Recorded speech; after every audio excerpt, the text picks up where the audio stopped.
Hello and welcome to the Media Room. There's a new creature in the world of media and entertainment, artificial intelligence or AI. Huge amounts of work is happening across the world in AI. And India, whether it's news broadcasting, publishing, a lot of the work that I have seen in streaming, TV, on process flows, a whole lot of work using AI in these businesses happening.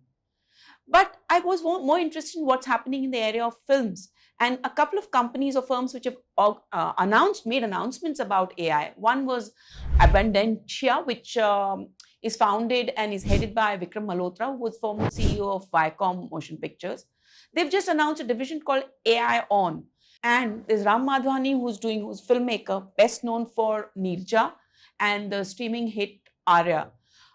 He's doing a whole lot of series of short films with using virtual reality and AI.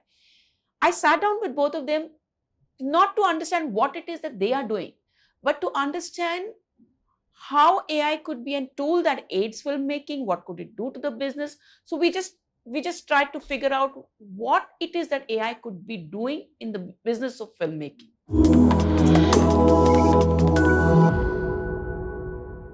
Hi Vikram, hi Ram. Lovely to have you guys on the media room. The reason I wanted both of you together, and I was telling this to the comms teams, is because both of you are doing not similar stuff, but things around AI. And it's a topic which fascinates me because I think there's a lot of talk. Some of it is pure hype, a lot of valuation which is being driven by AI.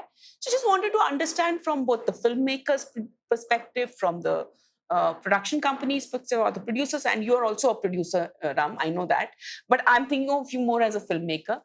Okay, where AI fits in this picture for you. So first, Ram, you want to take us through, you were doing this virtual reality shots at destination, whether it's a Taj or Ajanta, Ellora kind of places. Where is that particular venture at? Could you just take my listeners through that?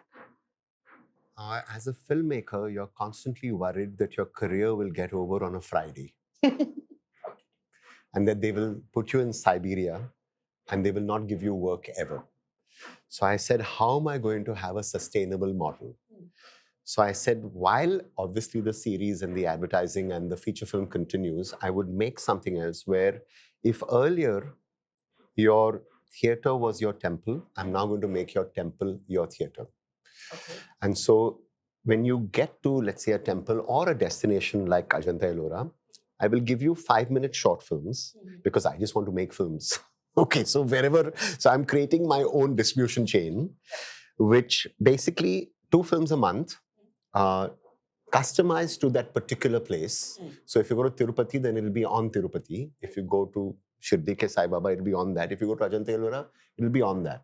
So this was the plan, so I could continue doing what I love doing and not be dependent on the validation and the sustainability and the Friday mafia. Friday Mafia is also the audience, if I may point out, but Fully, nevertheless. it's not the critics. Actually, it is the audience. You're right. Because it is that day that is when your career is decided. And I just feel that it cannot be that my career, the anxiety is in being able to do for all of us. The anxiety is in being able to do what we were born to do. ये हमारे blood के अंदर है. So how do we make a sustainable model?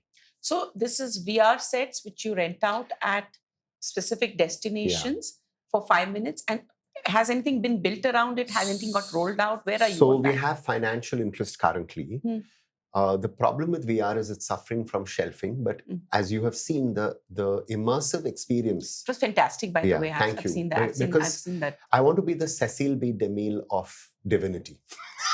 Dadasaheb Phalke. You mentioned Dadasaheb Phalke. I also want to be the Dadasaheb Phalke of virtual reality. I remember you said it goes better with the temple thought. Exactly. Though Cecil B. DeMille, because of 10 Commandments and what he did with all of those movies. And right now, I'm just frustrated that nobody is actually using VR. And also what we have done is using AI, since that is what the subject is about today. And I'm hoping that I've already given you some bites which you can use in your edit. Have I been short enough, and is your editor going to be happy? This is the filmmaker speaking. Vikram, you have to tell me about aiON. I know that, Ram is famous for Neerja. He's done Aarya, Neerja, various pieces of Amazing work, and several others. But what is it with aiON? Why at this stage, and what is the point? What are you? One of the key building blocks of Abundantia from day one has been our ability to focus on the consumer. In an industry which is historically under-researched, under-analyzed, deals with a fickle audience on the other side of the screen, our attempt has been how do we read the signs both for stated and latent demand. Okay. That led us to do work like Airlift, Toilet Prem Katha, Shakuntala Devi, Jalsa, Sherni. Yes. Which was at a time when the mainstream was something else. My experience of running Viacom 18 motion pictures also taught me that there's a market large enough beyond the audience that you currently see, beyond what was being defined as the lowest common denominator. And my constant battle has been with the lens that we put as manufacturers on the audience. It's almost like what we feel like making is what the audience must feel like watching. Having countered that in some manner and having built a few films with some amazing creators successfully, we started looking around the corner, and that's how our entry into streaming happened. We were one of the first to kick off with Breathe, which started production in 2017, came out as one of the earliest shows in 2018, and then we've produced films and series in various models for the streaming companies. Coming from the same philosophy, we said, what's next? I've been a big believer that businesses get disrupted irreversibly by technology. And that's exactly what we saw as the potential in AI. We tend to put a lens, obviously, for our industry as filmmakers, as producers, as creators. But this is a mankind-changing technology at play. While our focus is on how can it tell stories better, how can we be more cost efficient, AI is developing viruses that have the potential to kill superbug bacteria. I mean, there are helplines that are diverting people, avoiding suicides and pointing them in the right direction. That's the mankind defining work that these machines are doing. So my theory was, how far can it be when it starts impacting our business? aiON was born with the thought of our commitment to the future of storytelling. How does it act like an enabler, a liberator to beat the constraints? Like Ram mentioned in many ways. I'll give you an example. To create a story like Hanuman for a company our size would have been impossible. It would have needed hundreds of crores of investment. It would have needed 6 years, 5 or 6 years or more to develop, research and do that. We can now put a filmmaker who understands creating and technology in the heart of it, leverage his voice and give him the tools and the ability to just go out there and create in a much smaller budget, in a much shorter time frame. How much more? Can you give me some? Absolutely. On an average, my target at aiON is to reduce production budgets by 50 to 90% on a like-to-like basis and timelines by as much as 1/5 of a normal feature film. And that's possible. It's democratized storytelling. We need to look beyond the constraints that are Are you looking emerging. at procedural? I mean, and this is the question I would ask both of you. Are you looking at processes getting streamlined? So, I did a lot of work on AI in filmmaking earlier last year. But are you looking at processes getting streamlined, or are you looking at it getting into the, from writing to think? So, what Ram was saying, it's getting sentient. It's right? becoming sentient. Sentient. Yes. And that's It'll become sentient before we become sentient. We become sentient. Right. I always say it's like entering the world of Matrix, which I'm doing 25 years after the film released. But no, jokes the world apart. of Matrix is now 5 years older than where we are today. Correct. With the way the world is. I think it's all encompassing. I think it's across the value chain. Okay. It is already impacting from scratch to screen. everything. Okay. I mean, look at the vision that a progressive filmmaker like Ram has with what he's doing with what he just spoke about. In my opinion, this starts with unleashing imagination. No, but you mentioned that it will bring 35% of the firm's In the revenues. next 3 to 4 years, I anticipate almost 30 to 40% of our revenue coming from work that we do in and around AI. Means these pieces of work would earn that kind of revenues. Yes, which means work fully generated in AI, work driven by AI, that is live action plus AI, animation plus AI. We see the contribution of aiON as a creative division influencing our work to a percentage as high as that. Okay. So I'll just interrupt Yes, for two I things. wanted One, to ask you, Ram. yeah, no, please. 3 things. One, I think first, I think that's an incredible track record that Abundantia has. I've pronounced that correctly. I always have trouble. I'm sorry, Vikram. But it's an amazing track record. 2, I think what Vikram is saying is about backcasting, because a lot of the time what we do is we forecast this is what the audience will like. And I think this is one of the rare people out there who's actually talking about before you make it, we're taking passion and talent for granted. We're taking your ability to tell a story for granted. What we're really asking is, what does the audience want? And that backcasting, I think, is really important. 3, and then I'll stop my... No, please. The root word of technology comes from techne, and techne means art. It's a Greek word, and therefore it's art, logi is language. And so therefore any technology, whether it was color, sound, cinema verite because of fast lenses, it was because people embrace technology. What we're doing right now is we're embracing the liberation of art. You mentioned this once before to me, that technology liberates art. Yeah. I wonder, and this was part of my later questions, but I'm going to ask first because we're talking about this. How much of it is about liberation and how much of it is about it's that if it gets into the creation process, is there some conflict here? And also it's not conflict, not in a bad sense. What I mean is, the reason I write a piece or I make a film is because I think I have a story inside of me. And maybe sentient AI may have a story inside of it. And that story is born out of years of training. Correct. On stuff which humans have created. Yeah. So that, to my mind, is a conflict. You've trained it on something we've created, and now you're asking it to create. So it cannot be original, by definition. So, can I be a little please. pakao about my answer? You never are. Okay. The data that is fed into you in your past life, if you're a believer in Hindu philosophy, is the data of what you have become, your prakriti, of who you are today is based on the data that was fed into you.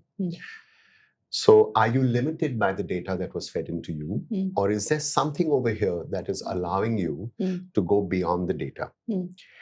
2, the definition of an idea is when 2 old elements come together to make a new element, as E.M. Foster said, only connect. That means the more data you have, the more the synapses of your own neurons are going to connect and therefore make a new idea. Therefore, are we limited by the things that have been fed into us by our education, our parents, and therefore is AI limited by the data that was fed into it? Or is it at some point that the synapses of all of this together, which is fed into us or fed into this sentient, soon to be sentient being, will this actually allow it to become something which is original? So I'm hoping. Okay, now I think we are going into the realms of philosophy. So, but you're going to get that if you ask me. You'll always get that. But in a market where there is already a deluge, and films don't compete only with streaming or with films compete with anything that competes for the audience's time and attention. So it's an attention game. Whether it's reels, whether it's YouTube videos which teach you how to make a roti, it could be anything. So you're in a market where there is a deluge. And there's a deluge of user-generated, as I call it, and professionally generated. And we are in the professionally generated space. there's a further delusion. I'm not saying you guys are creating it, but AI will create it. That's a Already, great I point. can see Yeah. reels. So many reels Yeah, just are created just by AI. itself. Yeah. They're rubbish, but Yeah. and it will improve in scale. What does it mean, when you add this one element To your point, and I'm going to equate it straight away with content creation or generation as you've referred to it. To begin with, we never used the word content generation till about a year ago. Absolutely. See how it's entered our vocabulary because of a tech change. Do you know why electricity became so central to mankind? Not because of the invention, because it was easy and affordable. Right? I'm saying similarly, anyone with a device and a reasonable amount of access to platforms is a creator today. The difference is that result of creativity worth your time and attention? Currently, what's happening is we are seeing a very base level of work populate all platforms and therefore has become front and center of everything that we think is being created by AI. Therefore, popular myths and doomscries about this will replace actors, this will replace creativity. The minute it comes in the right hands, we built aiON on human first AI empowered. This is not about a replacement. To your point, if creative data exists, if work has been done, the technology itself is generative. It's supposed to get better, whether we like it or not. We are in a phase of AI where we are still beginning to get to general intelligence. We are far away from what is being predicted as doom in this continuum. Far away in this continuum could mean next year, not necessarily 100 years. But to me, the ability to generate and be productive is at the center of what's happening right now in our business. But the reason I was laughing is because there is a like-heartedness about what he says and the way he says it. And so it was a laugh of just recognition. Endorsement. Together we've been labeled as people who are breaking the norm in maybe not such a nice way. No, but I'll tell you, just to interrupt for a moment, which is, so I did the Kindle ad, which came the first time that Kindle came into India. I've just done the ad for Perplexity, for Airtel, So, and I'm a great Kindle believer. And everybody who says, oh, but I like paper, I like books, there are lots of books, of course, which I also read. But I also read the Kindle. And I keep telling everybody, why don't you, if you really feel that, that's not the way, then why don't you go back before the printing press, and why don't you read a book on rocks, which is, that's where it was meant to be. So why don't you go to sleep and get some rocks in your bed and... No, that's it's okay. People have different, but I think all medium coexist. The radio still exists, the newspaper still exists, so everything coexists. Theatre still exists. Theatre still exists. Unki importance ghatti badti rahegi, but they all coexist. But my point is not at all about replacing actors or anything. Or is it just in your head right now, it's about reaching a new audience, telling new, because you're so much into art and history and just telling those stories through VR. I mean, is that... So, I'll do a little bit of a diversion before I get to your question. There is data mining and there is data swamping. And what you're really looking at is, if the data is already there, then I'll be limited by the data. And I'm saying to you that, okay, forgetting the legality of it and the copyright of it and all of those things we'll come to as we travel ourselves in this entire, sort of matrix of what this is. But I think currently, one of the problems I'm having is that there is not enough Indian data. So we're once more getting colonized. We were colonized by space, then we threw them out. Then we are colonized in our minds by the clothing and the food that we eat and the music that we listen to. And now we're being colonized by data. And because the data that is there within whatever there is currently not Eastern enough. And my biggest problem with creating material, and I went to the India's first AI film festival, and I was part of the jury there. Whatever, 2 weeks ago. Both of you were there. No? I couldn't make it. I was traveling. So basically, what I told them is that, guys, can we have stories that are culturally rooted? Now, to create Exactly. stories that are culturally rooted, you're going to have data which is culturally rooted. Do we have enough data in there which is genuinely data that we have fed in?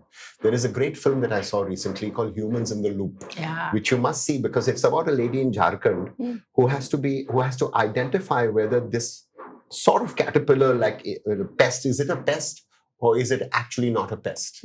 Now, as far as that data is concerned, or the feeding of that data is really where the biggest problem lies. And so if you go down to the root of where it is, then the data that was fed into us, the data that is being fed into AI, is it Eastern enough? Did my education, which was the data that was fed into me, colonize me? I don't know, because I think we're getting homogenized as storytelling entities, and I think streaming has done that to us. It has homogenized access. It has homogenized to great extent creation. It has not homogenized tastes.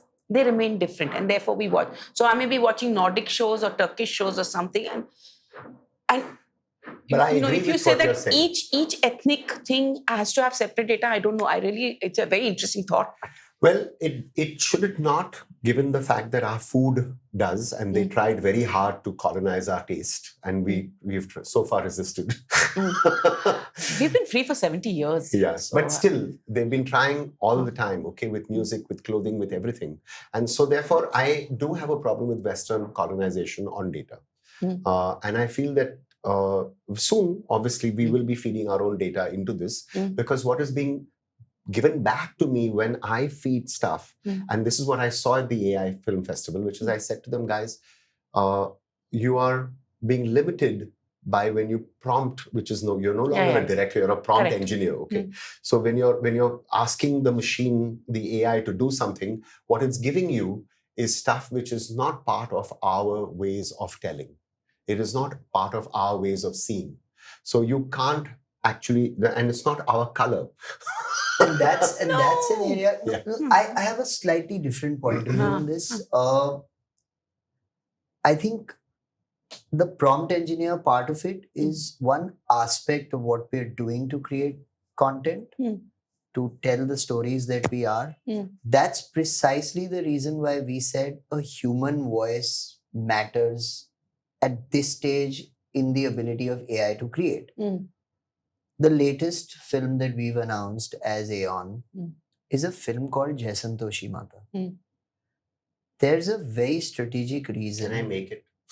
You have a director. We have a paper clip. Let's sign it right now. Deal. I love that film. I've grown up watching that film. Deal. Yeah.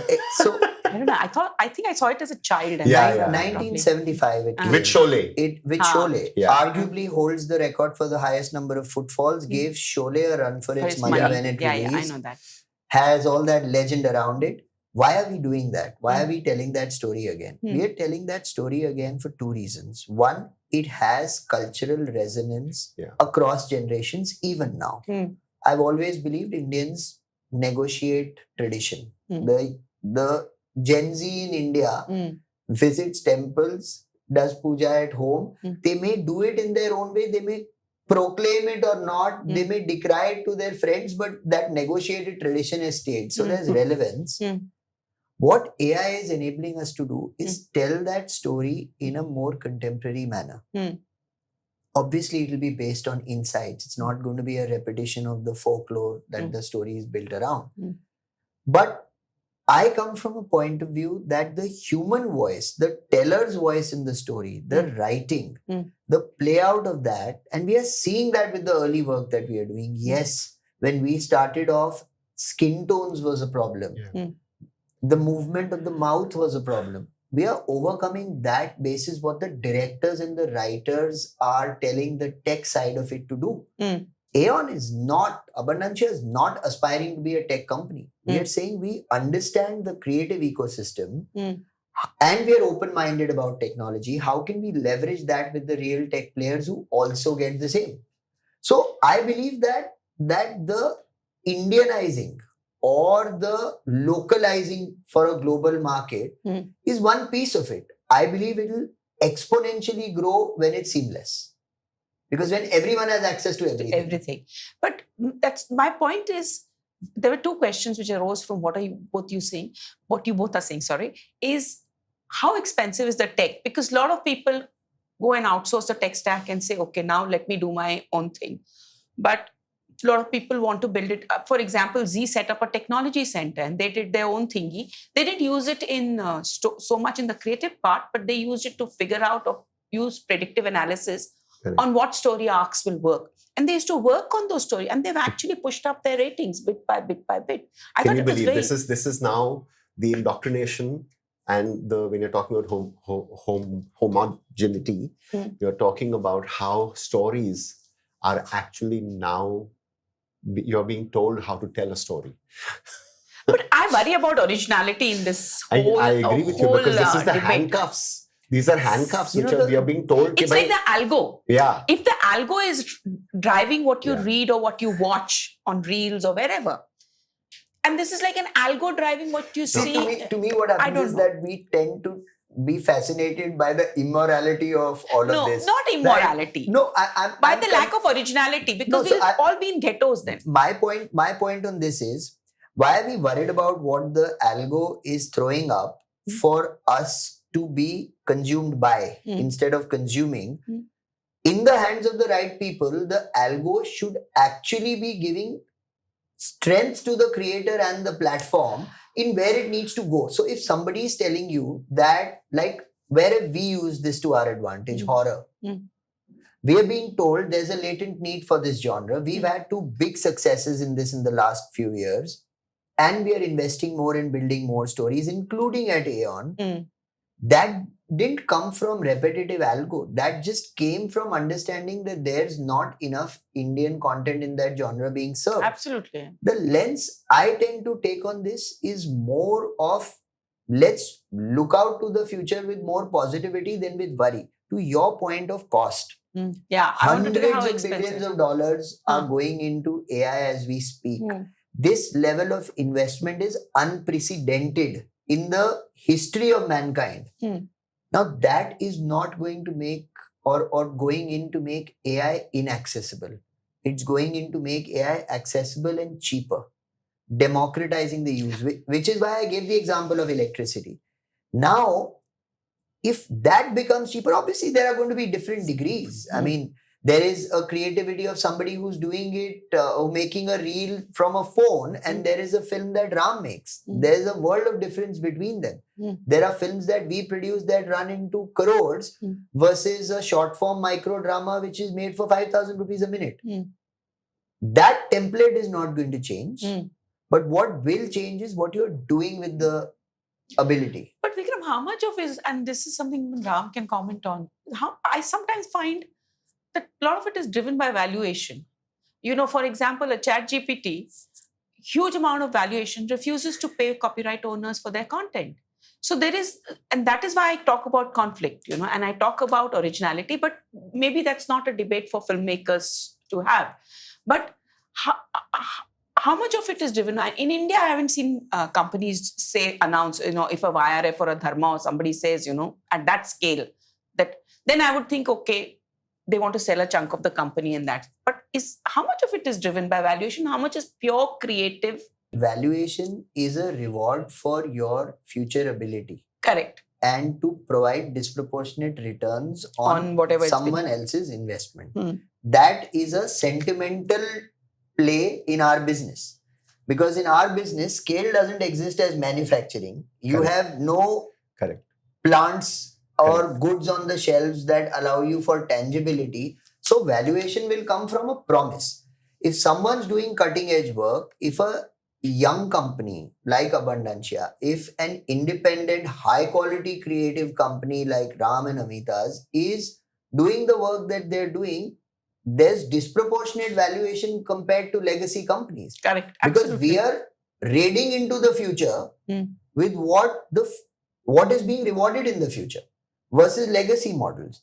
Today, if we are able to do a film driven by AI or capture time and attention and wallet share by content experiences in VR, we are taking the audience away from legacy companies. Absolutely. I promise you that. And that gets rewarded as valuation. Now extrapolate this to what's and happening become in a other... legacy company ourselves very soon. Hopefully, that's what you all aim to become. Never. Legacy is death. To wear a t-shirt saying legacy is death. Dead, you know? But that same thing is happening for the larger peak companies. No, Ram, because he talked about the future. If I was to ask you to fantasize what it is that you'd love to see with this thing you're doing with VR or with AI as a filmmaker, 2 years down the line, 3 years, or whenever, what would... I'm very curious to know this too. What would it be? So first, I just want to go back to something which is on the algorithm for a moment, because I come from advertising, so I believe in research. Yeah, okay, so I think research and algorithms are important for us to know. My problem right now is I'm debating the indoctrination of storytelling. So I'm going to go a little sideways again before I answer your question, which is the indoctrination of storytelling has become westernized again, which is that it is an Aristotelian poetics 3-act or 5-act structure. And therefore, the Indian Natya Shastra way of telling rasas, or the very idea that we use songs, lip sync songs, are all things which is dying. And I get a little scared about, therefore, again, the fact that when I now go to studios, there is the hero's arc, there is the and I'm writing those stories myself with that in mind. And I was rebelling against that at some point, and now I have accepted it myself. Say, the dark night of the soul has to happen at the end of this, whatever, And people are also looking at stories, which is my first audience, which is when I go to the studio or the financier, where I'm looking at that, or the co-producer, and that's exactly what they've been also told. So there is a templatization of storytelling. And so my worry is not on receiving feedback, but my worry is on a greater question which has no answers. Okay, which is personal, which is I will therefore try and see. So I did a course at Bombay University on Indian aesthetics on the Natya Shastra. Let's understand what is it on the rasa theory that they told us, rather than what is it in the 3-act structure that they told us. Okay, so this is something which is more on a personal, private front, and therefore I'm hoping that virtual reality, if I give it to you in an experience which is purely part of, in some ways, reducing the attention deficit economy. First of all, when you put this on, I'm hoping that I capture you. Okay. Second, I am in the goose flesh business. Okay. That's a quotable quote. As a journalist, I must tell you that. I want to give you goose flesh. Because when people tell me, oh, your film gave me goose flesh, okay, there is no better compliment than that. Okay, it's better than what I do sometimes, which is your film made me cry, because I'm interested in tragedy as something which we have forgotten. Because and therefore that is the other thing that I'm hoping, that when you get to see in whichever way that you experience that feeling, I'm hoping that VR will allow you to experience that feeling. The darkened hall of the cinema allowed you to experience a feeling which was very public and private. Now, I don't think that if I showed you Neerja on your phone and you were watching it in a plane, I don't think you'd cry in the same way as you would have cried in the theater. Correct. And the catharsis that you feel is not going to be the same. I'm hoping that with this new experience, I will take you back to what actually the whole business of what we're doing, which is really the business telling of feelings. Stories. Yeah. And not even telling stories, but I'm here to affect you in your, sort of stomach. And you're hoping that these new tools will help you do that? I'm hoping that in this entire, sort of devices, and I'm okay with all of it. I'm okay with seeing it on the phone. I'm okay in IMAX. I'm okay. But why not this too? And therefore, I'm hoping that instead of your mind now, as it is, its second screen and third screen, and all this is all hitting us, right? And instead of your mind being limited by a frame, which was in some ways the aspect ratio of what it was for the theater, then became your phone, and now I'm thinking, why are TVs not vertical? Okay, it's high time that we had a television set that was vertical. No. Let's make vertical TVs. Yeah, because that format has been just like told to us just because somebody told cinema has to be like this. So therefore, why can't VR give you a 360 experience? If you are allowed this aspect ratio and that aspect ratio, why can't you be allowed that aspect ratio? Okay. Yeah. No, but so that for you as a filmmaker would be the future. And in the only reason is so that I can give you a feeling that perhaps you won't get anywhere else. And as you have seen, when you have seen the VR, which I must say that since aiON, Vikram I keep saying, oh, my company is called Equinox Virtual. So I have to plug that in. I better plug that in. Okay. Equinox Virtual. It's called Equinox Virtual. Okay. No, but Vikram, if I was to, I asked Ram as a filmmaker, less as the head of a firm, but do you have this revenue target, but what do you see aiON doing, say 3 years down the line for Abundantia. Enhancing productivity, improving our margins, allowing us to get more and more diverse creators to give their best, and reaching out to an audience across the world. Which is the first movie which is coming out from aiON, or for first piece of work? Jai Santoshi Mata, and a horror film that's in development. And Hanuman is a co-production with Collective Artists Network.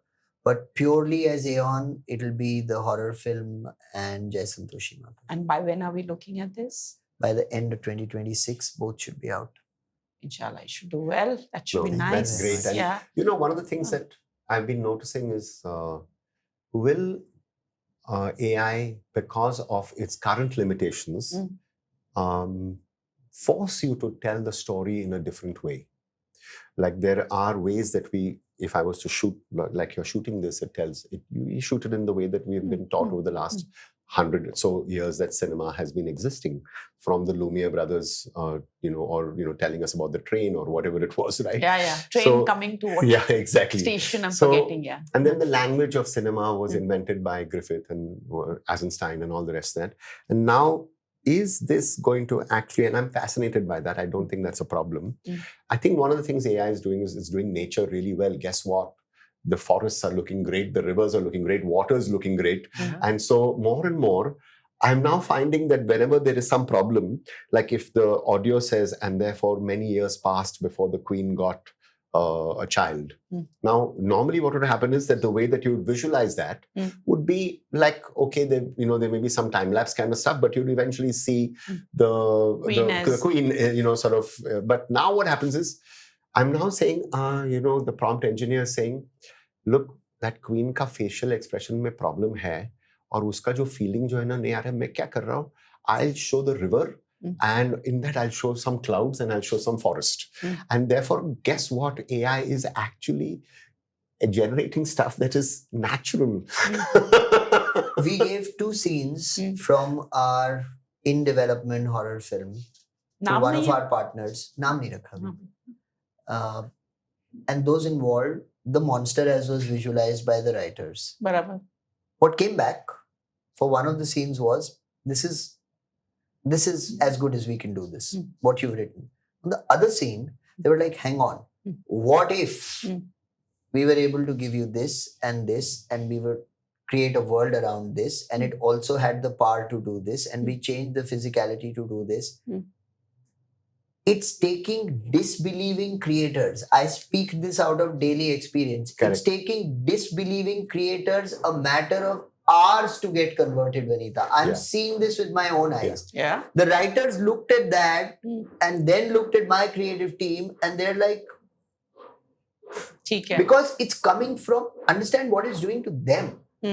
It's allowing them to get better at their imagination. They're no holds barred. What Ram just said, why are we suddenly seeing these beautiful worlds being created? To be honest, I saw, should I say it? No. I saw the first look of something recently, which earlier would have been a magnum opus done theatrically.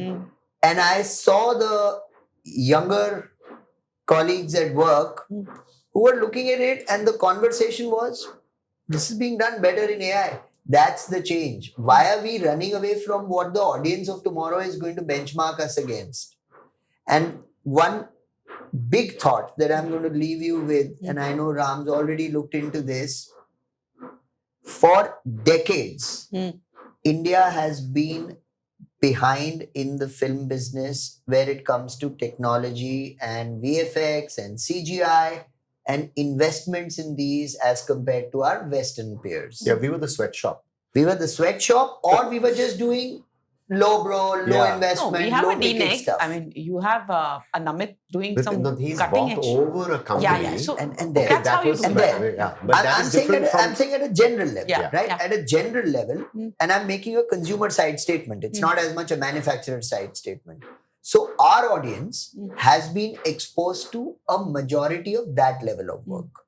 Now, when we are raising our game, we can actually export this to the West because this is where playing field is level. You have the same public tools that are available to anyone in the West that are available to creators in India, and you see how this changes. Which is why it's that fundamental opportunity that we are latching on to and saying, much like how a medical science business or education or manufacturing is being revolutionized, this business has the front and center potential to be irreversibly changed with AI. Now the question is AI therefore going to be democratic? Is it capitalistic? Or is it colonialism? I think colonialism is your favorite word, Ram. I've decided. But I think it's going to be a mishmash, and we really don't know because it's not just AI operating independently. It is society, AI. It's a kaleidoscopic thing, which is We've not had this since the internet, huh? And the last time that this thing happened was when everybody said, "Wow, internet." And the internet still required you to follow protocol. Yeah. Still required you to operate in a framework, still required you to be on the other side, the World Wide Web as it evolved initially. This is you doing it. And by the way, a lot of AI now and going into the future is going to be what a human wants out of it. Yeah. Or what a human is engineering it for until we reach to super intelligence, which is the crystal ball got thrown out many, many months ago in this business. But right now it's about what the human wants from it. But having actually spoken this last, now it is already beyond the 45 minutes that you wanted. But while we are here embracing technology and AI, I don't think that Vikram or me are actually saying that we're not making films and series. We are also, and that is most certainly also part of the stuff that we do. I hear that. We're not displacing the human being. Not at all. On the contrary, what we are doing is empowering the human being. Actually, I think we veered a little philosophical, so that's why it may seem like blame it on me. No. I've been grappling with this in my head also. But I'll end with something that Anand Mahindra told me years back. Right. There's a new type of software. Vikram, you probably heard it. ERP. Of course. Enterprise Resource Planning. It came 25 years back or something, and I used to cover tech in those days. Right. And I remember everybody got very excited. Everybody was rolling buzzword. it out. It was the buzzword. And I remember asking Anand Mahindra, but if all your competitors have this software and all their processes are as streamlined as yours, what does it mean for your business? What's your So he says, you know what? If you've been to Germany or the autobahns, the roads are the same quality. It's a skill of the driver which matters. Now, of course, with driverless cars, there's another debate there. But I think the tools are available to everybody. But it's like I said, what the human wants out of it. How you can use the tool to unlock what you would have otherwise not been able to do. Correct. Till the human is taken over. Till the humans are taken over then. Yes. We rest our case. Thank you guys. It was lovely talking to you. I wish we could have a little more of that philosophy thing, but unfortunately, I told you I'll tell you what I was telling you, like, I want to make a short film where we are in the middle of the battlefield. Krishna is, sort of telling us about the Bhagavad Gita, and, a hand taps his shoulder and says, excuse me, says that sentient being, can I talk to you about consciousness, please? But that's the note I want to end on then. That's the note I want to end on. Thank you so much, Ram. Thank you. Thanks, Vikram.